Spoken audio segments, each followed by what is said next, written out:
Struktur sel. Sel itu terdiri dari beberapa bagian, dan bagian-bagian sel inilah yang dinamakan dengan struktur sel. Struktur sel ada bagian luar dan bagian dalam. Bagian luar ada membran sel dan dinding sel. Bagian dalamnya ada protoplasma.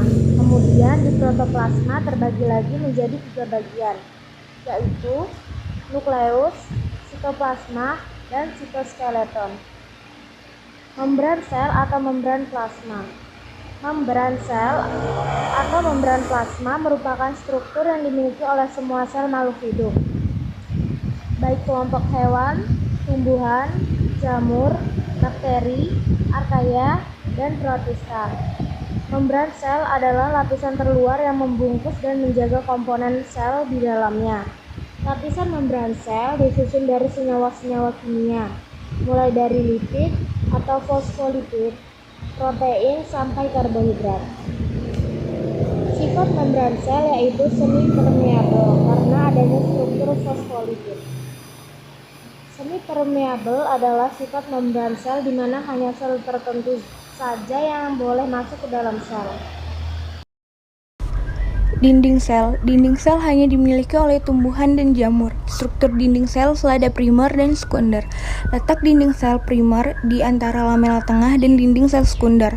Beberapa fungsi dinding sel yaitu sebagai pelindung komponen di dalam sel yang memberikan bentuk sel, bantu jaga keseimbangan cairan regulasi osmotik, dan juga mencegah sel kehilangan. Semua barang yang ada di kantong itu adalah protoplasmanya. Jadi, protoplasma maksudnya semua bahan yang mengisi bagian dalam sel. Protoplasma. Sebelum membran sel dianalogikan sebagai kantong plastik, semua barang yang ada di kantong itu adalah protoplasmanya.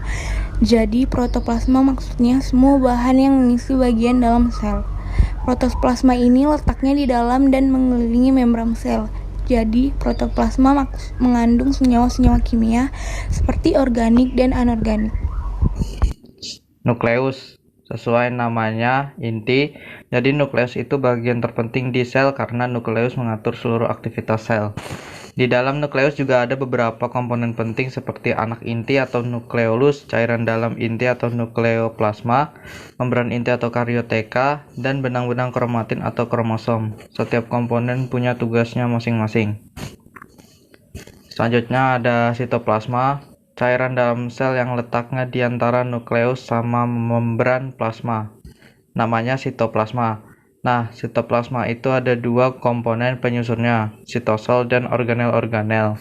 Kalau sitosol itu bagian cair dari sitoplasma yang mengelilingi organel. Jadi ada 70-90% air yang di dalamnya juga mengandung zat-zat terlarut. Zat-zat terlarut itu kayak protein, lipid, dan zat sisa lainnya, misalnya karbon dioksida. Sitosol fungsinya sebagai tempat reaksi kimia loh. Contoh reaksi kimianya itu glikolisis.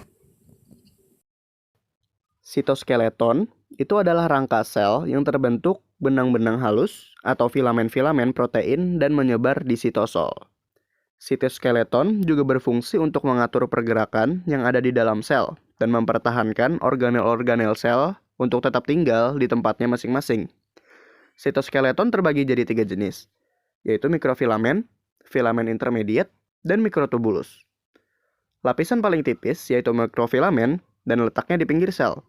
Di dalam mikrofilamen ada protein aktin yang nantinya akan berikatan dengan miosin sehingga terjadi kontraksi otot untuk pergerakan. Kalau lapisan yang ketebalannya sedang, yaitu filamen intermediate. Filamen intermediate tersebar di sitosol dan fungsinya untuk mempertahankan bentuk sel. Terakhir, ada mikrotubulus. Mikrotubulus menjadi lapisan yang paling tebal dan tersusun dari protein tubulus.